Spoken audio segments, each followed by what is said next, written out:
I was the last to find out. Not the last to know she was getting married. That news came 6 months ago in a burst of champagne and a 5-minute FaceTime where my daughter showed me her ring and barely let me speak before signing off. No, what I found out too late was the real headline. I wasn't invited. It was subtle at first, the way conversations with her got shorter, the way she dodged wedding talk every time I asked if she needed help with flowers or catering or, the guest list. Then came the silence. Just long gaps where she used to text. No more quick updates or dress selfies or giddy panics about centerpieces. I started noticing clues. Bits of wedding talk on Facebook, a photo of her at a cake tasting posted by her cousin Rachel, hashtags that said things like #bride-vibes and #final fitting. And yet, no invitation. Not in the mail, not digitally, not even a, "Hey, just so you know, it's gonna be small." Nothing. I stared at my phone like it owed me answers. There was this moment, this very specific, bizarre moment, where I convinced myself I'd somehow missed the invite. Maybe it got lost. Maybe she used the wrong address. Maybe she thought I already knew and just didn't send a formal one. So I did what no parent wants to admit doing. I checked the guest registry site.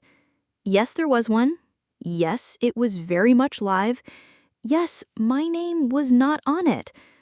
But my sister's name was. So were my nieces. And her fiance's entire family, including second cousins I'd never heard of, and someone listed only as Uncle Stan maybe. That's when the fog of confusion started turning into something sharper. Not anger, not yet. Just the cold clarity that this wasn't an oversight. It was a decision. I waited 2 more days before calling her. When she picked up, her voice was clipped, tired, like she was already expecting confrontation. "Hey, Mom." "Hey, honey," I said, keeping my voice light. "Just checking in. Thought I'd, see how everything's going with the wedding." A pause. "It's fine. Busy." "Busy. Okay." "I noticed I haven't gotten an invite yet," I said, soft but direct. "Just wanted to make sure nothing got lost." Another pause. Then came the words that stuck with me for weeks. "I just think it's better if we keep it simple." Simple. Simple is such a slippery word. It can mean intimate or elegant or we can't afford a big guest list. But in this case, it meant something else entirely. I asked, "So I'm not coming?" She sighed. "I just think there's been tension, and this is supposed to be a joyful time, and I don't want drama." Drama. That word again. The word people throw like a blanket over whatever they don't want to deal with. I didn't argue. Not then. Instead, I ended the call calmly, told her I loved her, told her I hoped she had a beautiful day. Then I hung up and just sat. My tea had gone cold. My heart hadn't. You raise someone. You give them your Saturdays and your paychecks and your last spoonful of mashed potatoes. You teach them how to braid their hair and how to write thank you notes. You tell them stories about the house they grew up in. And they promise you, "I'll never forget this place, Mom." And then one day, they decide you don't belong in their wedding. Not even as a polite seat filler near the back. I told myself it was probably temporary, that maybe she'd change her mind, that weddings bring out the weirdest versions of people. But still, I couldn't shake it. There's a specific kind of ache that comes from being excluded from something you helped build. I wasn't just being left off the guest list. I was being written out of her life's next chapter, and I didn't even know why. But I was about to find out. Just not from her. 3 days later, I suggested brunch. She was hesitant, but agreed, which in itself felt like a victory. We met at a small cafe halfway between her place and mine. Neutral territory. The kind with lemon water in mason jars and wait staff who don't write anything down but somehow never forget a thing. She arrived 10 minutes late, dressed too formally for eggs and toast, but maybe that was part of the armor. Hair perfectly done, makeup precise, like she was going to a job interview where the position was Estranged Daughter of the Year. I stood to greet her, tried to give her a hug. She accepted it like a stiff award. "Hi, Mom." "Hey, Sweet Pea." She winced at the nickname. I noted it and filed it away, like everything else. We sat, ordered. Small talk stumbled out. I asked about work. She gave tight answers. I asked about her dog. She said, "Fine." I asked about the wedding. Not about the invite, not directly, just how things were coming along. Her shoulders tensed like I'd slapped her with the menu. "It's good," she said, stirring a sugar packet into her iced tea like it had personally wronged her. "Good," I nodded. "I seem stressed?" She didn't respond. There was a moment where I thought, just leave it. Just let her have this. Don't ruin it. But then again, it was already ruined. So I said it. "I don't understand why I'm not invited." She blinked. Didn't look surprised, just resigned. Like she'd been waiting for this. "I just think it's better this way." "This way? You mean not having your own mother at your wedding?" She leaned forward, lowered her voice. "Mom, you always make things about you. You cry. You ask loaded questions. You make things heavy. I want the day to feel light."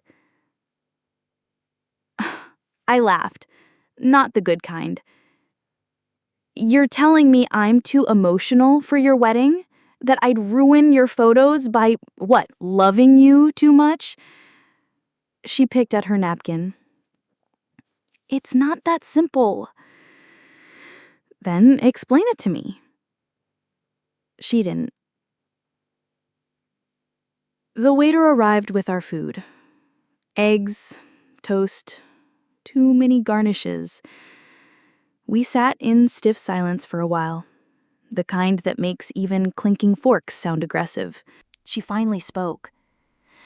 "I just didn't want to deal with you expecting things." "Expecting what?" Her voice cracked, just slightly. "A speech?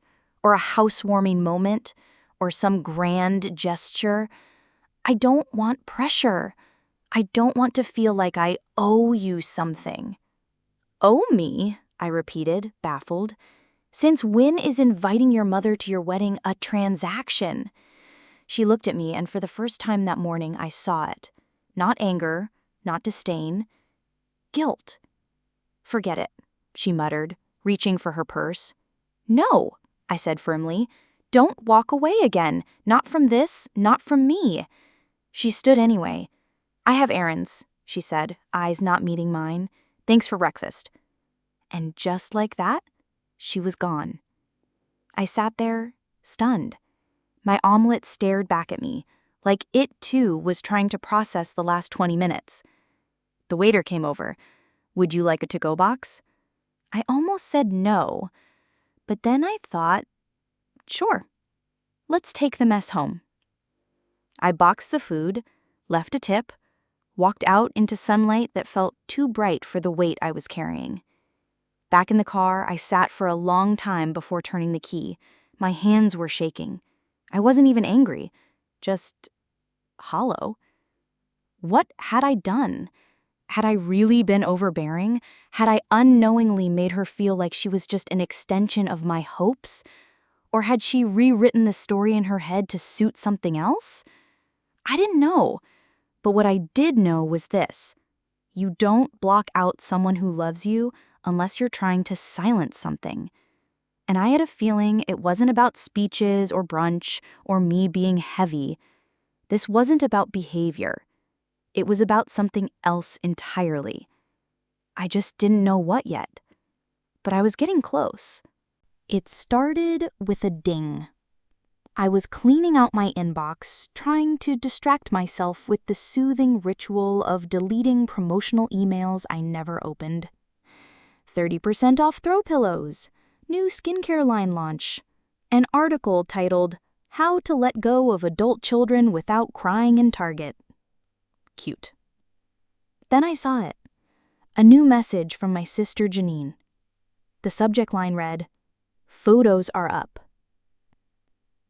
Photos? Curious, I clicked. Turns out she'd uploaded an entire album from a pre-wedding family dinner at my daughter's future in-laws' house. There were toasts, string lights, handmade favors. My daughter wore a white sundress and smiled like her cheeks had never known the weight of a tear. There were pictures with everyone. My sister, my nieces, the family dog, even Janine's ex-husband, for heaven's sake. But not me. I wasn't just absent from the photos, I was absent from the moment. I scrolled faster, scanning faces, reading captions like they might accidentally mention me. Cousin circle, almost family bonding, future in-laws and chosen family, heart. Chosen. That word hurt more than I expected. It wasn't until I went to send Janine a message that I noticed it. I wasn't in the family group chat anymore. Not archived, not muted, removed. I opened my phone, went to the contact list, found the old thread that used to light up with happy birthday gifts and shared recipes and accidentally pocket-dialed voice notes. Gone. Just gone. I stared at the screen like it owed me something. I could have asked Janine directly. I could have said, Hey, did I get removed? But I already knew the answer. The photos told the story. The tight guest list, the way everyone had quietly realigned their loyalty. It wasn't just my daughter's decision. It was a group project. That night, I poured myself a glass of wine, not because I needed it, but because I needed the ritual. I sat in the living room, lights low, my old slippers hugging my feet, and asked myself the thing I'd been too afraid to consider. What did I do to deserve this? And almost immediately, the other voice came in, softer but sharper. Or what did they decide I did because it was convenient? There's a difference. I'd always been a little bit extra. I was the one who brought color-coded binders on family vacations, the one who stayed up until 2 a.m. helping my daughter finish school projects she'd forgotten until the night before, the one who cried at commercials and hoarded handwritten notes like treasures. Was that too much? Maybe. But was it worth exile? I didn't think so. Then, just as I was starting to spiral, the phone rang. I didn't recognize the number. Local, probably spam. I almost let it go to voicemail. Almost. But I answered. Hello? A man's voice. Hi, is this Mrs. Langley? Yes. This is Eric. I'm Rachel's fiance.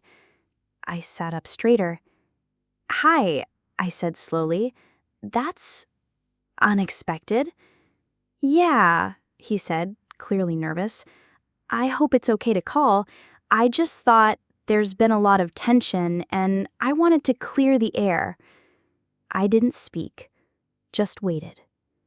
I know things are weird, he continued, and I can't speak for Rachel, but I care about her, And I want us to all get along eventually, for her sake." "For her sake," I echoed. There was a long pause.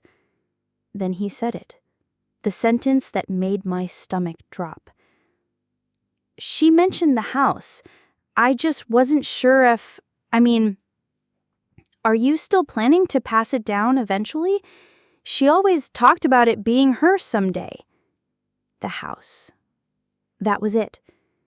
I didn't answer right away, because in that moment, I saw everything clearly. This wasn't about speeches. This wasn't about me being too emotional or asking too many questions or even being a lot. It was about the house. My house. The one I raised her in.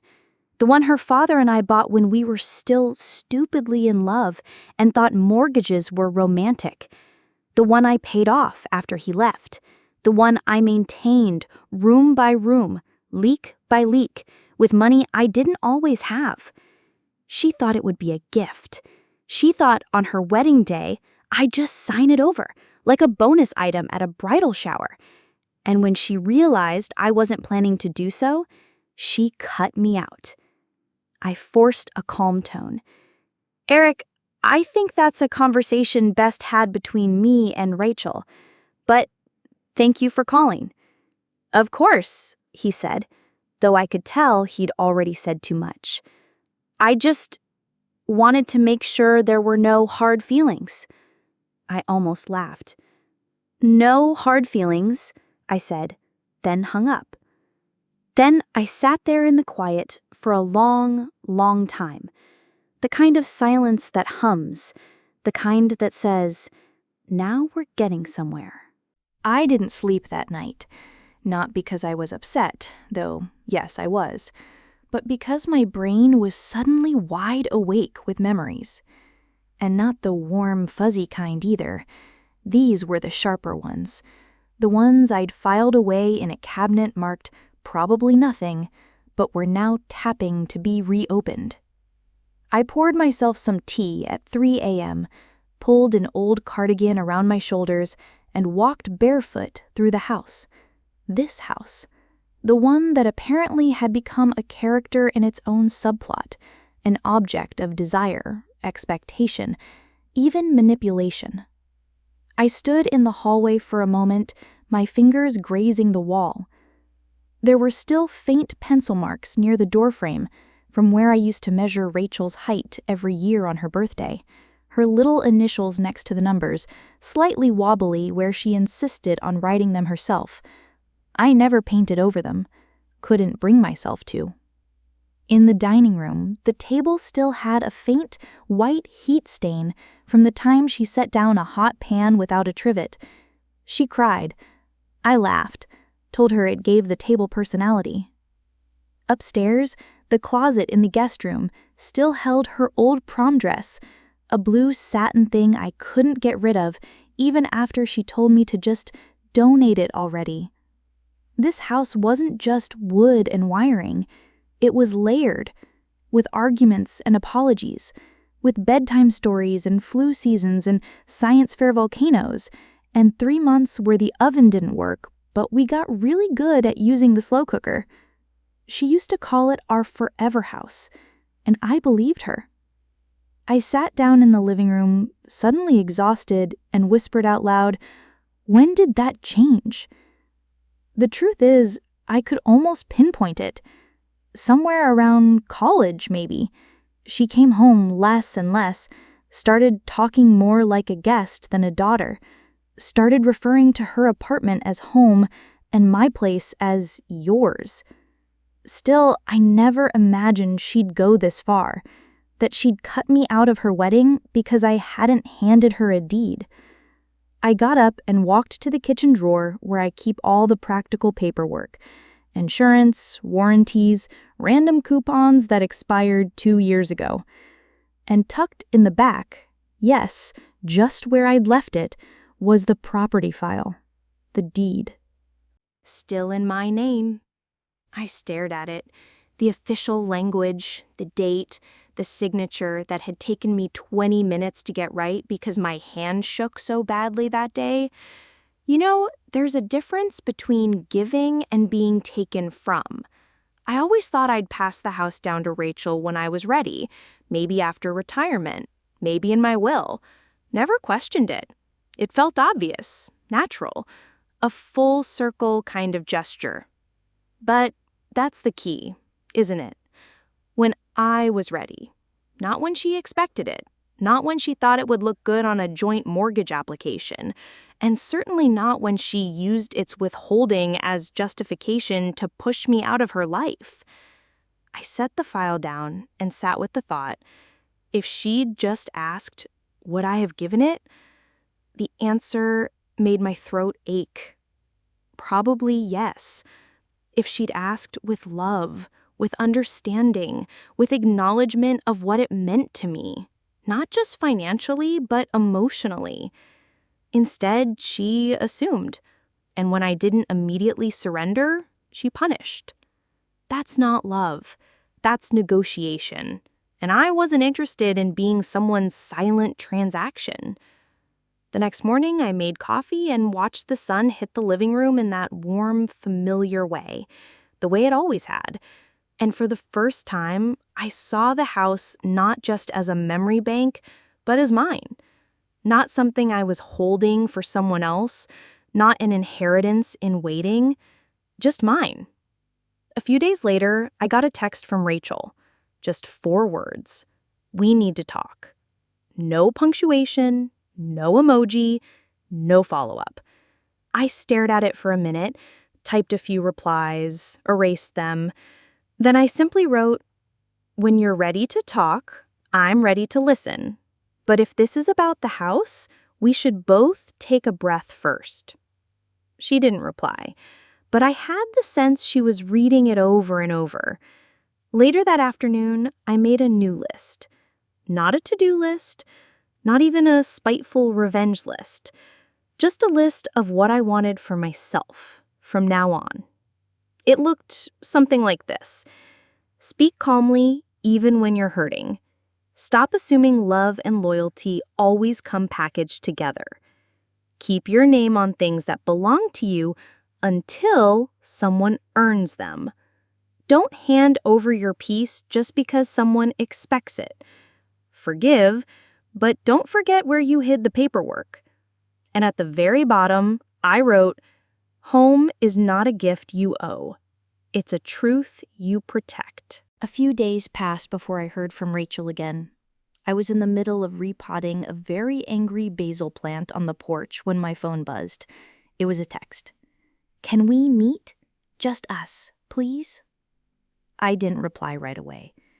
I stood there with dirt on my hands, looking at the message, wondering which version of her would show up this time.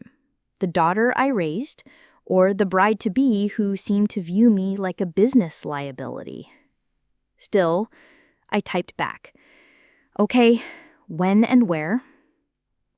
She chose the parking lot of the florist, said she had a fitting after and could squeeze me in. The phrasing was a bit of a paper cut, but I let it go. Small mercies. The day was unusually warm for spring, the kind of sticky sun that makes everything feel a little more exposed. I arrived early, sat in my car, and watched as she pulled in a few minutes later. Alone. No fiancé, no buffer. She got out of the car and looked around like this was a hostage drop. I opened my door and gave a small wave. Hi. She approached slowly, arms crossed, face unreadable.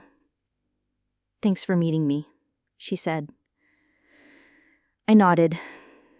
Thanks for asking. We stood there for a second. 2 women who looked related but hadn't really seen each other in months. A soft breeze kicked up the edge of her skirt. She was the one who broke the silence. I'm guessing you talked to Eric? I did. She sighed. He meant well. He was trying to fix it. Fix what? I asked. My absence from your wedding, or the fact that you assumed you'd be handed a house as a gift? Her face flushed. It wasn't like that. I tilted my head. Really? I just thought. She trailed off, looking past me at a row of potted hydrangeas. You always talked about passing it down. You told me once you imagined me raising my kids there. I did, I said gently, and I might have still. But that doesn't mean I owed it to you by a specific date, especially one you didn't even invite me to. She winced. I didn't know how to ask. That's the thing. You didn't ask. You expected. And when you didn't get the answer you'd already written in your head, you erased me. She looked down at her shoes. I didn't mean to hurt you.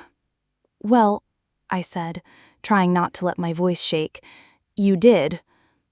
There was a long silence. People walked in and out of the florist behind us. A toddler dropped a juice box near the curb. Someone honked from 2 blocks away. Life continued in the background, unbothered. Rachel finally looked up.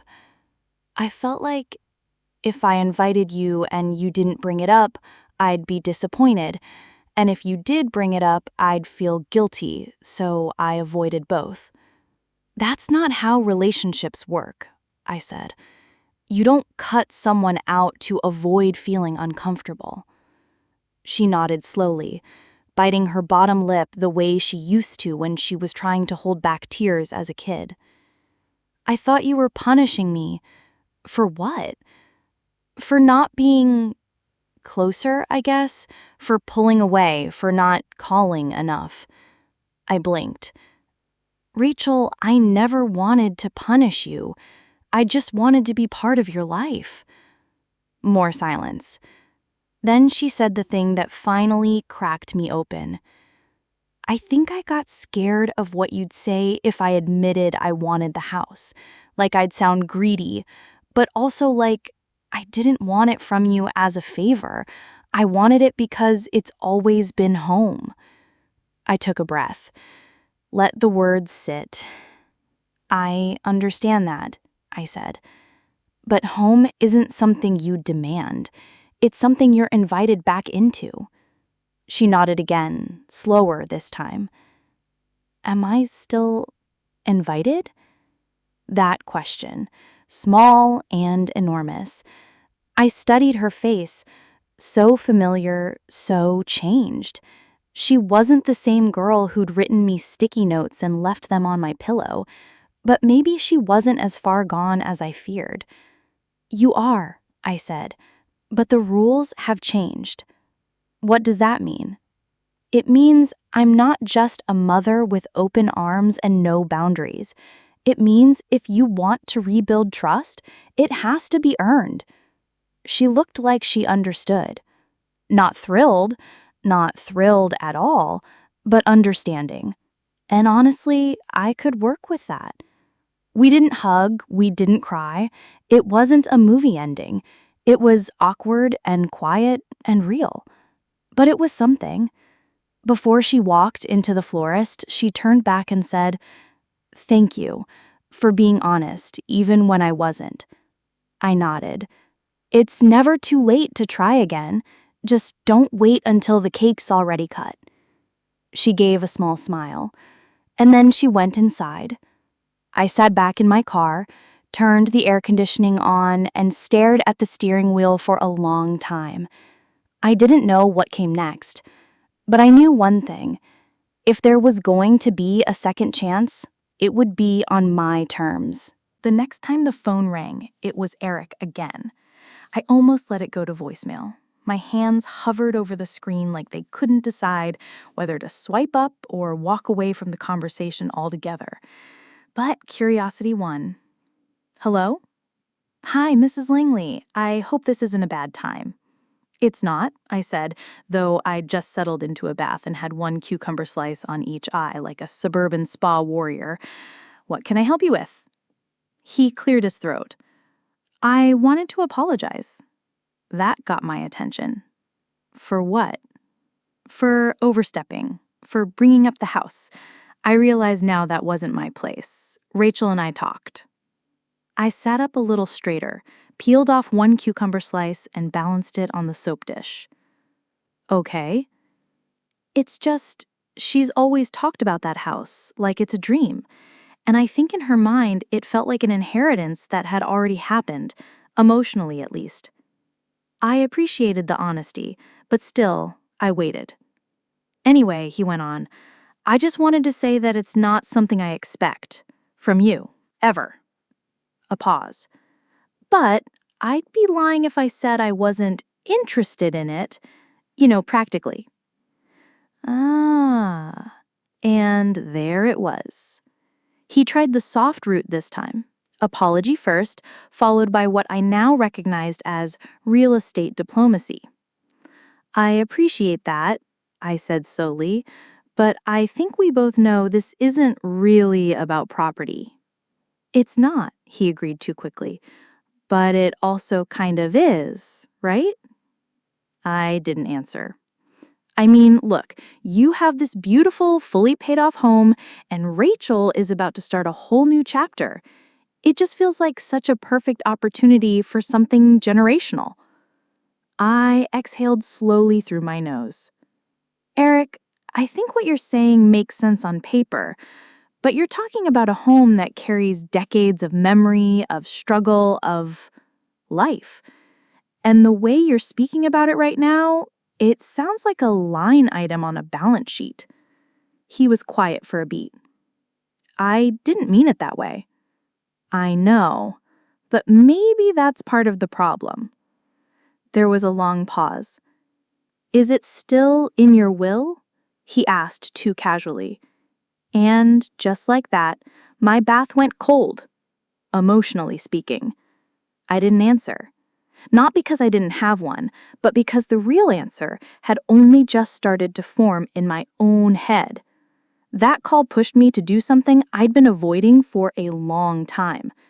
I called my lawyer. We met that Friday. I brought donuts. He brought paperwork. Thinking of changing things? He asked. More like correcting an assumption, I said.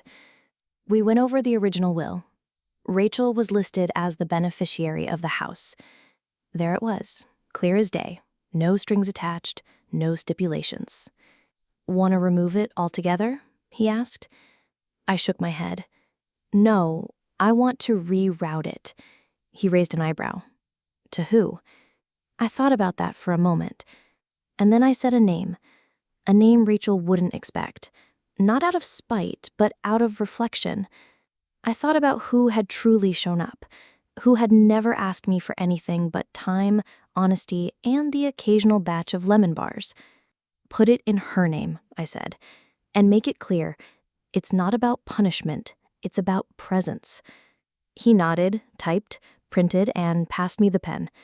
It was done in 15 minutes. 15 quiet, clear-headed minutes that rewrote a future I'd once assumed was set in stone. On the way home, I stopped by a local antique store, bought a small ceramic plaque that read, "This house was earned with love." Cheesy? Absolutely, but it made me smile. Back home, I hung it by the front door. It felt right, like setting a boundary that also whispered welcome, but only to those who respected the walls and the woman who built them. Later that night, I got a text from Rachel. "Did Eric call you again?" I responded with just one word. Yes. She didn't follow up, and I didn't volunteer anything else, because if this was going to heal, it had to start with honesty. Not inheritance, not expectations, and definitely not pressure. That night, I slept better than I had in weeks. The deed was still in the drawer, but the decision was no longer dangling above my head like a gilt chandelier. For the first time in a long time, my house felt lighter. And so did I. The wedding was 1 week away. I knew this not because Rachel told me, but because Janine had posted a countdown on Facebook with a sparkly 7 days to go and a picture of her dress hanging next to a wine glass that said, "Aunt of the Bride." I scrolled past it without feeling anything sharp. That was new. I didn't comment, didn't like it, just kept scrolling. It wasn't bitterness, just the quiet acknowledgement that I wasn't part of that storyline anymore. At least not in the way they'd written it. The next day, I was cleaning out the hall closet when I came across a box I hadn't opened in years. It was labeled in Rachel's handwriting, "Home things, moms don't touch." I snorted. Of course, I opened it. Inside were old Polaroids, school projects, some letters she'd never mailed. One envelope had my name on it, written in blue gel pen. I opened it slowly, like it might crack from age. It was a Mother's Day card, one she must have made as a teen. Inside was a message I couldn't remember ever receiving. I don't say it enough, but I know I hit the jackpot with you. Even when I act like I don't need you, I do. Even when I don't say it, I love you more than anyone else in the world. I sat there, knees aching on the floor, and let those words soak in. Teenage girls aren't always honest, but sometimes they are. And sometimes the most fleeting honesty leaves the deepest mark. That card didn't erase everything that had happened, but it reminded me there was once something real between us, something that didn't involve property or wedding lists or awkward parking lot confrontations. Later that afternoon, I received another message, this one from Rachel. "You're not coming to the wedding, but I want you to know I'm sorry. I wasn't ready to have a real conversation back then, but I think I am now. Can we meet next week?" No fluff, no explanations, but something was shifting. Still, I didn't respond right away. Because sometimes you have to let people sit with their words before rushing to rescue them from silence. Instead, I made myself a grilled cheese sandwich, poured a glass of seltzer, and watched the sunlight move across the kitchen floor like a slow dancing ghost. The next morning, I did something I hadn't done in years. I drove to the community center, walked into a pottery class, and signed up. The instructor asked if I'd ever worked with clay before. "Only metaphorically," I said, and we both laughed.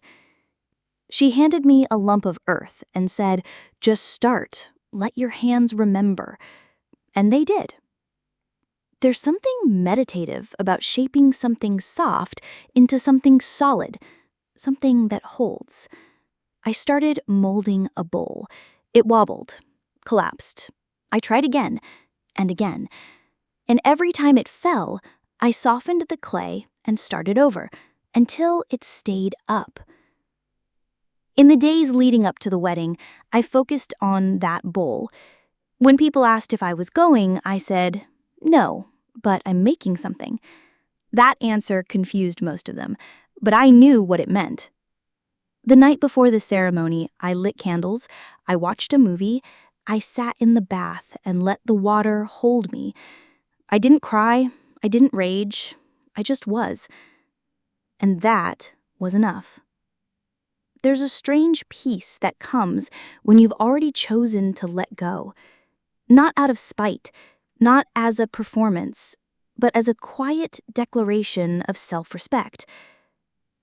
At 10:43 p.m., my phone lit up again. A voicemail. From Rachel. I didn't listen to it. Not yet. I looked at the blinking notification, then placed the phone face down and went to bed. Because sometimes the most powerful thing you can do is wait, not in anger, but in calm. Let the world turn. Let people say what they need to say, and listen when you're ready.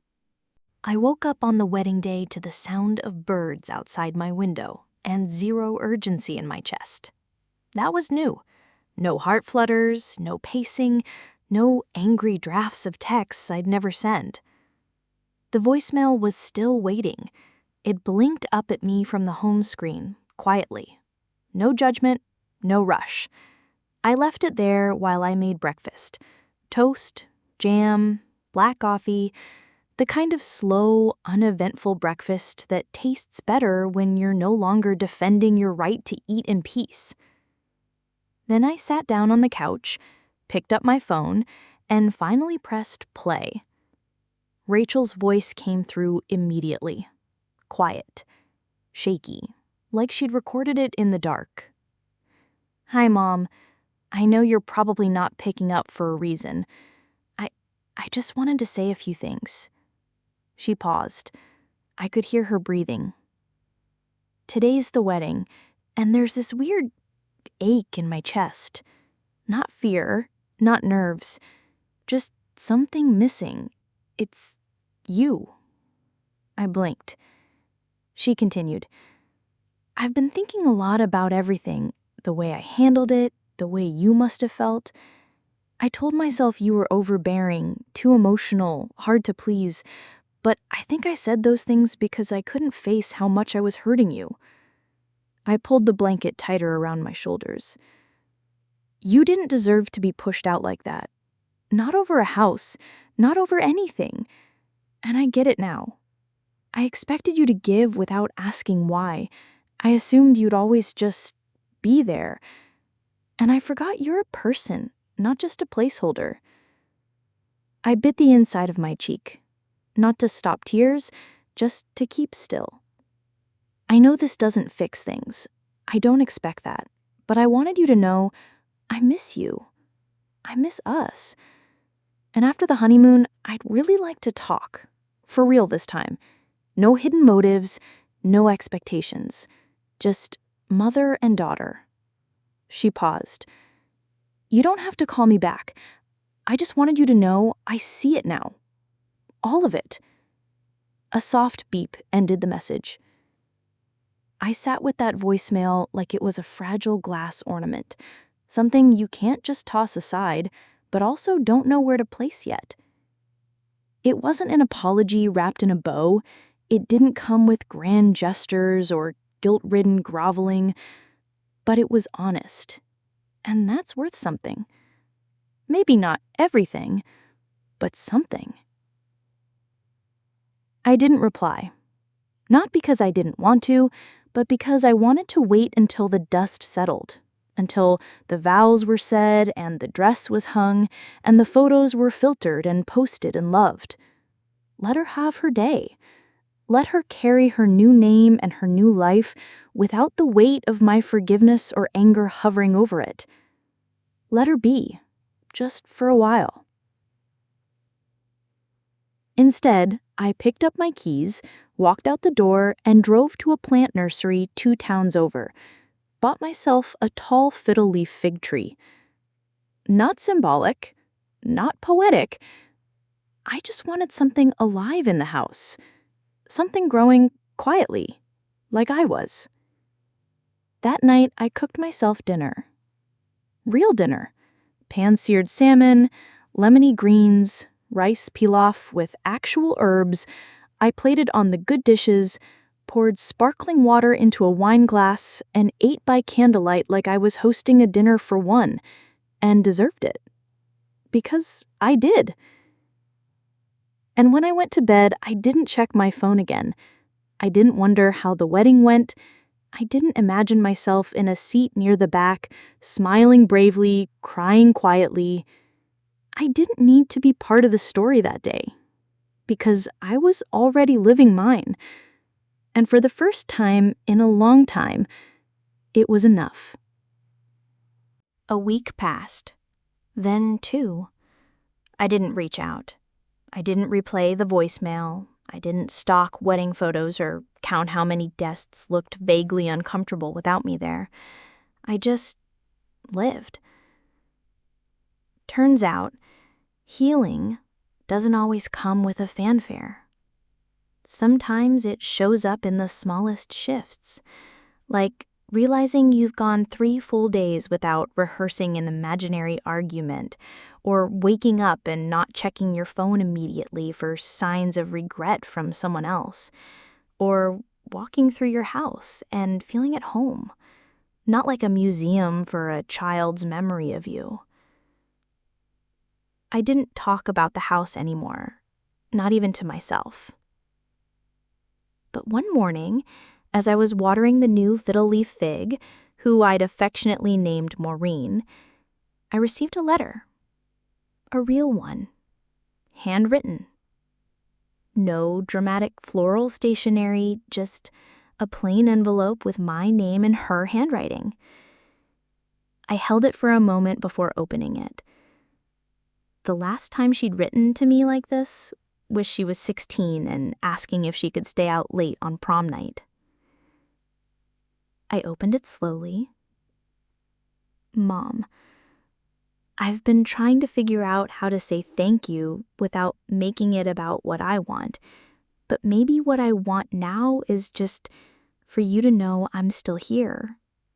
I still want you in my life, not because of the house or the wedding or what you can give me, just because I miss you and because I want to grow up into someone who doesn't flinch when love comes with accountability. I paused. I can't promise I won't mess up again. I probably will. But I want to try, and I hope you'll let me. No strings. Just a slow start. I miss our talks. I miss you humming around the kitchen. I miss the way you always made grilled cheese when things were hard. Mostly, I just miss knowing you're a phone call away, and that I don't have to earn that. I blinked, and then blinked again. No tears. Just a warm, stretching ache. A good ache. A hopeful one. There was no ask at the end. No, can we talk about the house? No, let's revisit things. Just this. I love you. I'll be here when you're ready. Rachel. I folded the letter slowly and placed it on the kitchen counter, right next to Maureen. Then I brewed tea. The quiet kind of tea. Peppermint with a touch of honey. And I thought about what being ready actually meant. It didn't mean going back to how things were. It meant something new. A relationship built not on old habits or obligations, but on clarity, boundaries, and the weird kind of love that comes after a storm. I called my lawyer later that week and finalized the papers. The house, officially, would go to Lila, my goddaughter, who had stayed with me one summer when her mom was sick. She helped me fix a broken stair and brought me tea when I had the flu. She didn't expect the house. Didn't even know she was in the will. That's why she deserved it. Not because she asked, but because she didn't. But I didn't remove Rachel entirely. I added a clause, a trust for her, in case she ever needed a soft place to land. Because forgiveness doesn't mean handing over the keys. It means building a second door. One that only opens when someone knocks gently and means it. And she had started knocking. I wasn't sure what would come next. Maybe a lunch. Maybe a walk through the old neighborhood. Maybe another long pause where we just sit with what was and what is. But whatever it was, I'd be ready. Just not rushing. Because love that's rebuilt slowly tends to last longer. The next time I saw her, it was raining. Not dramatically, not like a movie. Just a soft, steady drizzle that wrapped the street in a kind of quiet that makes you whisper, even when you don't need to. We met at a park halfway between our homes. She was waiting on a bench under a willow tree, wearing a navy raincoat and holding 2 takeaway cups of coffee. One of them just the way I like it, with cinnamon and oat milk. She stood when she saw me. No big smile, no dramatic apology, just a small nod, like, "We're doing this now." I walked over, took the cup, and sat down beside her. "Thanks," I said. "You're welcome." We watched the rain pattern on the sidewalk for a bit. Neither of us said anything, just sipping, breathing, listening to the light tap of water on leaves above us.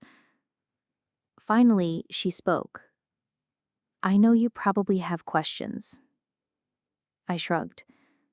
"I have feelings, but questions not so much. I think I understand more than I want to admit." She nodded. "I wasn't trying to take anything from you. I think I got caught up in this idea of what starting a life meant. Like it had to come with a house, a plan, a shortcut. And when I didn't hand it to you, I said gently, you assumed I didn't love you enough." She looked over at me, eyes wide. "I did. I do. That's never been the question." She looked down at her coffee. "I felt entitled to it. That's the truth. I wanted it without really thinking about what it meant to you. That house held my entire life, and all of yours, too. It wasn't just 4 walls. It was the wallpaper you helped me pick at 11, the crooked closet door we fixed together, the nightlight I never turned off in your room until you asked me to." "I know," she whispered. We sat in the quiet again. The rain softened even more, like it was listening. "I got your letter," I said. She smiled a little. "I was worried it was too late." It wasn't. A long breath, the kind you take when you're finally letting go of the words you held too long. "You don't owe me anything. I want to earn back whatever I lost, but I'm okay if it takes time." I reached into my coat pocket and handed her something, a photo. She looked down and gasped. It was of her, age 5, sitting on the front steps of the house, holding a popsicle and grinning, mouth stained bright red. "I keep this one on the fridge. Reminds me of the kid who never doubted we belonged to each other." She blinked fast, then tucked the photo into her jacket like it was glass. "I want to come home sometime. Not for the house, just for dinner, or to help fix the porch swing." "Who names a plant Maureen?" I said. "I do. And she has boundaries." We both laughed this time, really laughed, and just like that, something eased between us. Not everything. Not the years, not the hard parts, but something important. "I'd like that. The dinner, and maybe you can show me wedding pictures, if you want." "I do," she said softly. "There's one where I look like I might be thinking about you." I smiled. "Only one?" She elbowed me. "Okay, maybe 5. We sat until our coffee went cold and the rain dried into mist. Then we walked to our cars, slower than necessary. Before getting in, she turned and said, "Thank you for waiting." "I wasn't waiting. I was living. But I'm glad you found your way back." She smiled, nodded, and drove away. And I stood there for a long time, hands in my coat pockets, heart soft. Love doesn't always come the way you want it. Sometimes it circles back, quieter, wiser, less certain, but more real. And that's the kind worth keeping. I went home that evening, made grilled cheese, and set the table for 2, just in case. Sometimes love takes the long way home. This is the story of a mother who finds herself excluded from her only daughter's wedding, without warning, without explanation. But beneath the surface lies more than just distance. It's about expectation, entitlement, and a home that became more than just a building. It became a symbol of what was given and what was quietly taken. Through voicemails, awkward conversations, and long silences, we journey with her, not toward revenge, but toward reclamation of space, of memory, of self. When the daughter's fiance reveals their quiet assumption that the family home will be handed over as a gift, the truth unspools. This wasn't about wedding drama. This was about inheritance, both emotional and material. And the mother? She chooses clarity. She rewrites her will. She sets new terms, not out of bitterness, but because love, real love, isn't silent or blind. It requires truth, boundaries, and sometimes letting go. But then, quietly, honestly, comes the return. A letter, a voicemail, a walk in the rain. Not to undo the past, but to meet again in the present, with hands a little more open and hearts a little more humble.